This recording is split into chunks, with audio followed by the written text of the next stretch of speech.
So let's talk about how line of sight works. If you can draw a line between your model and your target, you have line of sight to that target. But how do you determine if things are blocking the way? Every unit and obstacle will have a size profile. This render has a size profile of 3. Mary Claude has a size profile of 2. When you start the game, remember I mentioned that you should go over with your opponent what the size profiles of different terrain pieces on the board are. That way, you can use the game rules to determine whether or not a unit has line of sight to another, instead of having to eyeball it. So if a piece of terrain is between you and your target, how do you determine whether or not you still have line of sight? Because a lot of the models in this game are very dynamic, and some are higher than others, even though they share the same size profile, it might lead to some confusion. But if you give everything a size profile, including the terrain, you can figure it out using some simple rules. And the first rule is, if the object in between you and your target is smaller than you, the targeter, and your target, then you have line of sight. So for example, if this piece of terrain was size 1, that's smaller than me, and that's smaller than my target, it does not block my line of sight. If the piece of terrain is the same size as my target, I will still have line of sight if we determine that this piece of terrain is not blocking. So how do you determine if a piece of terrain is blocking? Well, a piece of terrain blocks your line of sight if it is the same size as you. So if this was size 3, I'm size 3, I can't see past this. If this piece of terrain is the same size as my target, and that target is in base contact with it, I can't see past it. You can imagine that because these two are so close to each other and they're the same size, she is hiding behind it perfectly. And so conversely, she can't see me. Because this piece of terrain is the same size as her and she's in base contact with it, she can't see over the wall. Also, if both models are in contact with the piece of terrain and the piece of terrain is wider than 5 inches, I won't have line of sight to her if it is the same size as her. So those are some easy rules to determine line of sight. The rules still apply if you are on points of elevation and there's terrain in between you all. Using this example, if we determine that this point of elevation is counted as size 3, I am size 3, this piece of terrain is size 2, she is size 2, 2 is smaller than 5, and she is not being blocked by this piece of terrain, I can see her. If she is in base contact with it, I cannot see her. So then it's important to talk about cover. If I have line of sight to my target, but the line that I am drawing from my base to their base crosses over a piece of terrain, the shot may be obscured and therefore my target may get cover. If my target is within a number of inches less than or equal to the object's height, they will get cover. However, if the size of my target is greater than twice the size of the object, they will not get cover. They are too big to be hiding behind a piece of shrubbery.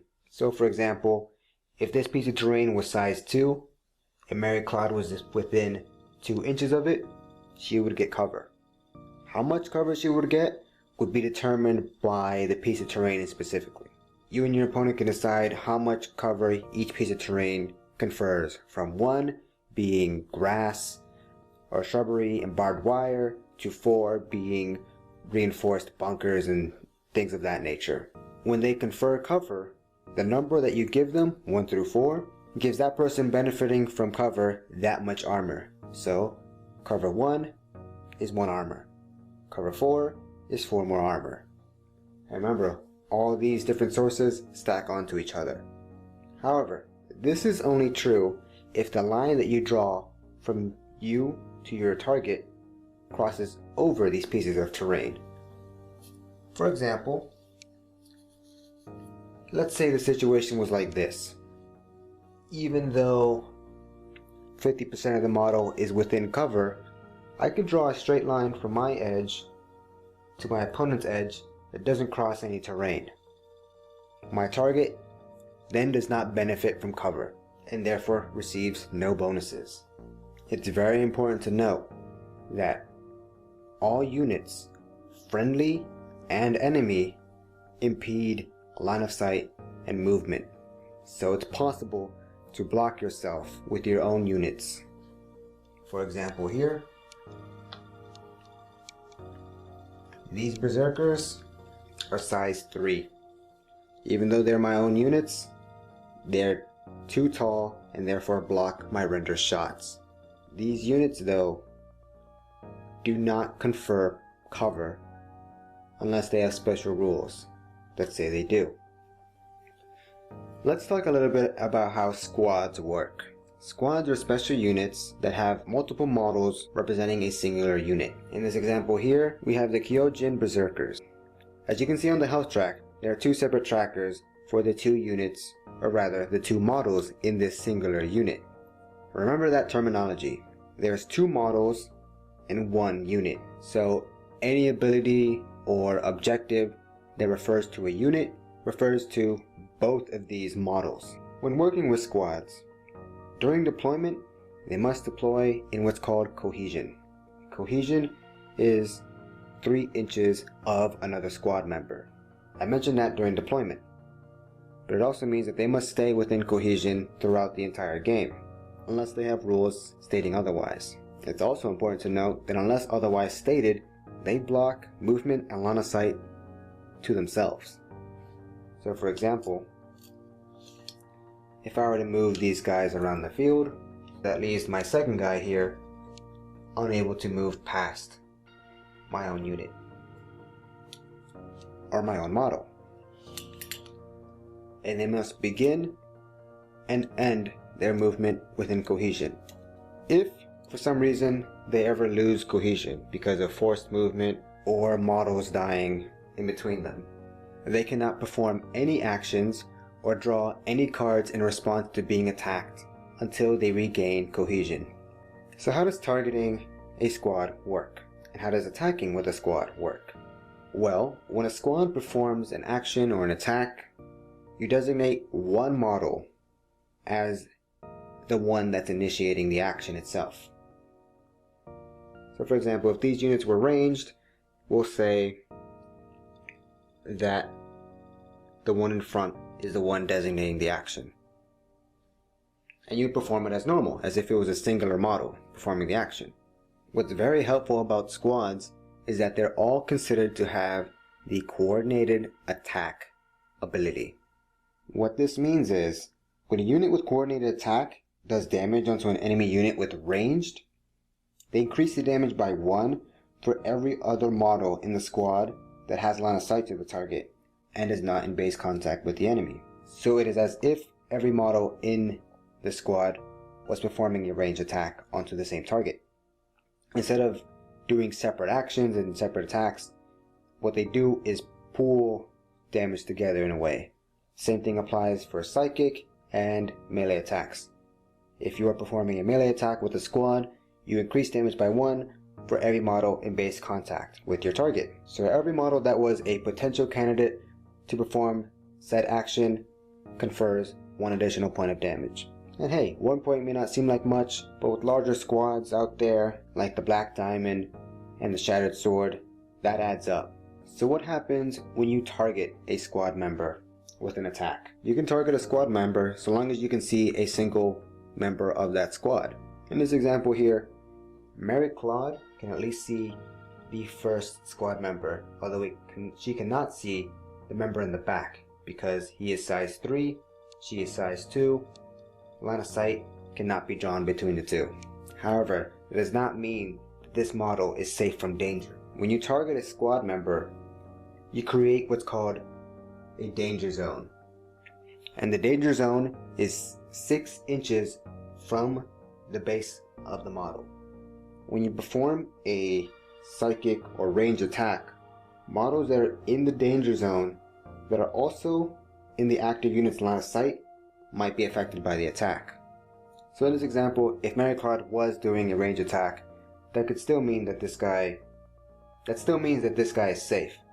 But if she was performing a melee attack, he is in the danger zone and therefore might still be affected.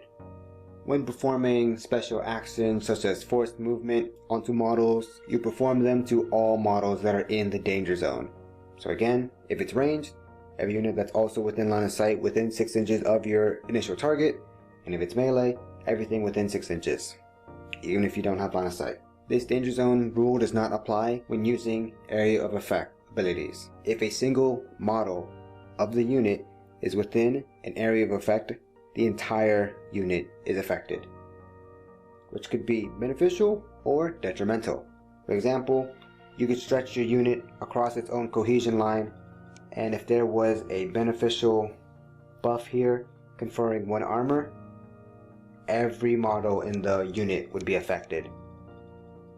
But also, if it was a detrimental AoE effect, then every model would be affected. However, AoEs are only applied once. If, for example, we had a proximity mine and we moved multiple units onto the proximity mine via forced movement or whatever, you'd only apply the effect once, not multiple times for every unit or for every model of that unit going into the AoE. So when applying damage, you apply it as normal, like with any other unit. You take the total damage and mitigate it if your target is being affected by damage prevention like armor or regeneration. However, you can only affect the number of health tracks that is equal to the number of models in the danger zone. So for example, if Mary Claude was doing the range attack here, this unit is not in the danger zone. Let's say on its tracker here that the berserkers had all these tracks filled up to the last 2, and Mary Claude does her piercing shot that does 6 damage. That'll fill up the last 2 slots, therefore killing 1 model. However, that additional damage would not go onto the second track because only 1 model is in the danger zone. The other model is not in her line of sight and therefore can't be affected, unless she was doing a melee attack, in which case 2 models are in the danger zone and therefore 2 trackers may be affected by this attack.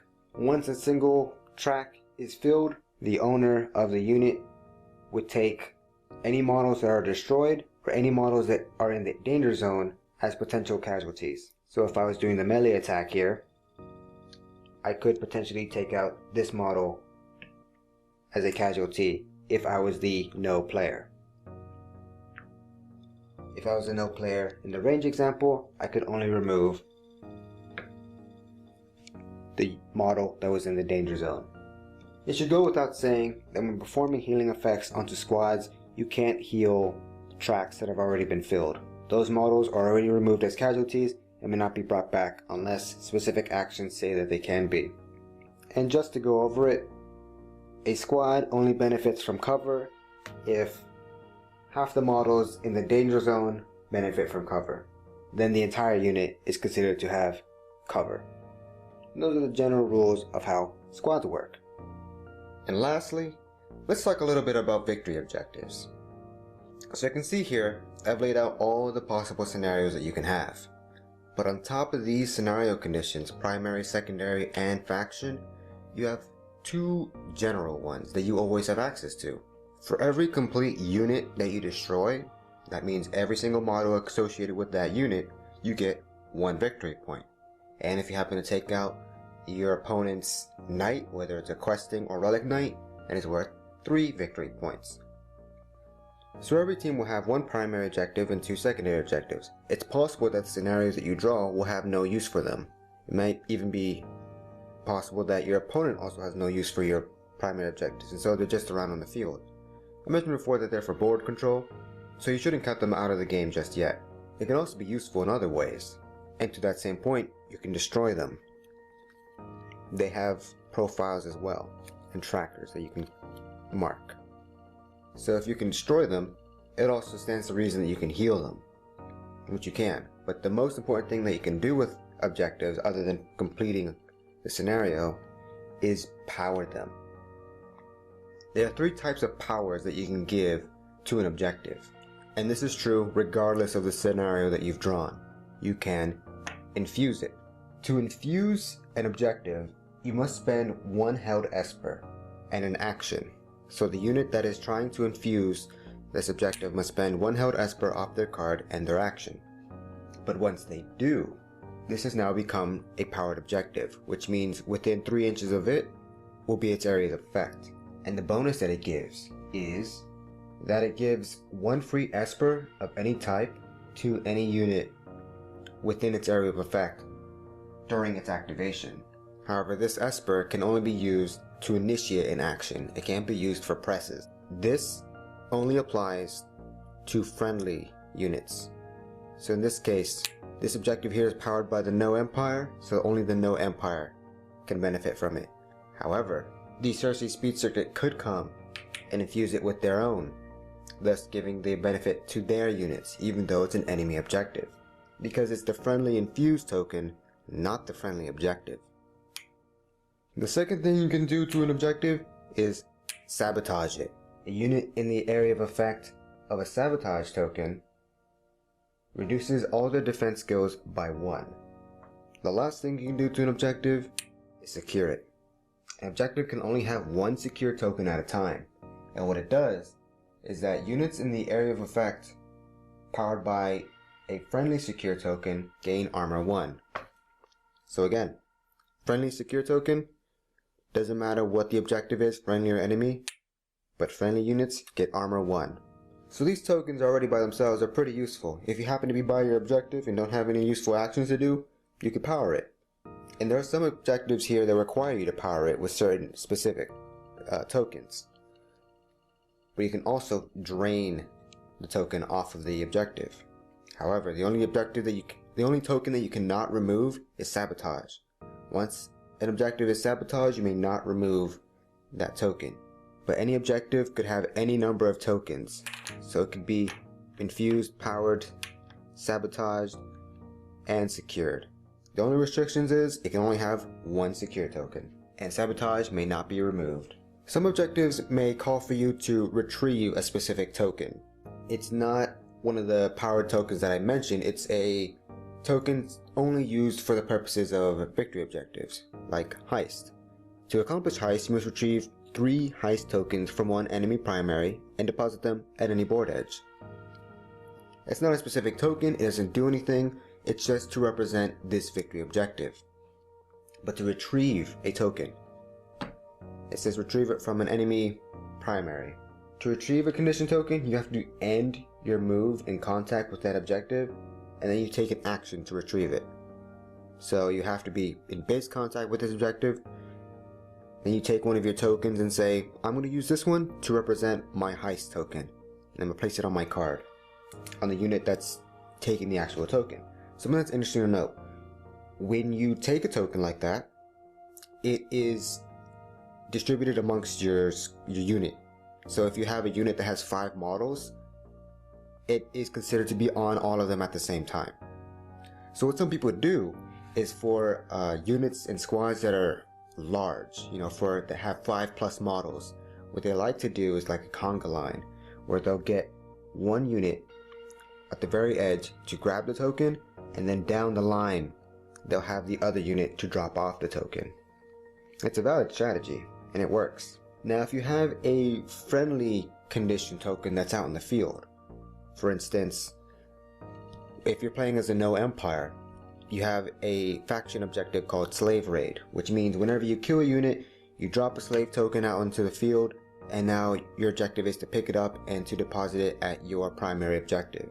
So unlike grabbing a token off an objective, all you have to do is end your turn in base contact with this friendly token, and you can pick it up for free. However, a unit may only carry 1 condition token at a time. So for heist, it says to grab 3 off the primary and deposit it at a board edge. you must grab one at a time, deposit it, one at a time, deposit it, one at a time, deposit it. You can do that with multiple different units, but only one unit can have one token at a time. And then to drop off a token, for instance in this example of Slave Rig, drop it off at your objective, or in Heist, drop it off at any board edge. You just simply have to end with your initial movement or your follow-up movement at said location, and you can just drop it. You don't have to spend an action for it. And if a unit ever dies while carrying a token, you simply place that token in base contact with where the unit was, and then remove the model because it has now dropped the token. Drop and deposit are two different words that basically mean the same thing. Drop only takes into account if your unit dies, you then consider to have dropped it. So let's say for example you happen to be right here, right next to your objective, whatever it may be, and you're about, and you couldn't end your follow-up movement in base contact, and then someone happens to snipe you, so that Mary Cloud would then be dead. She could then drop her token like that, but that doesn't count as depositing it, so she wouldn't get the objective. She would simply have to drop it somewhere else, somewhere off to the side, and someone else would have to finish the job. That means that it is possible to pick up enemy objectives, they just wouldn't be of much use for you, but it is a good way to play keep away. So there you have it. Those are the scenarios, how to mess with victory objectives, what you can do to the objectives on the field. They're all pretty useful.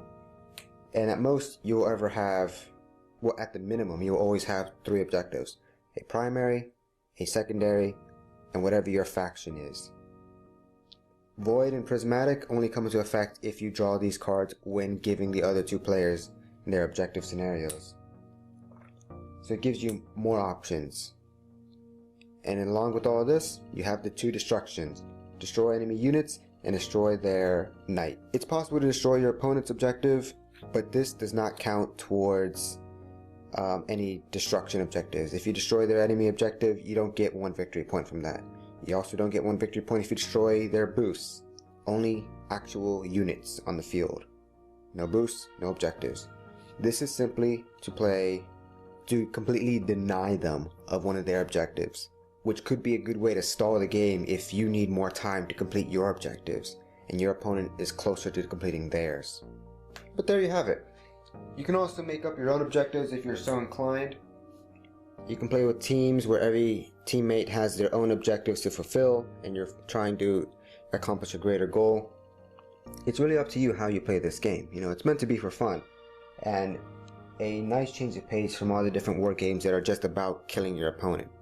I hope this tutorial has been helpful for you. I hope you're interested in checking out more of this game because I will be posting more videos. But if you have any questions or have any suggestions, you can put a comment into the videos below, or you can send me a tweet at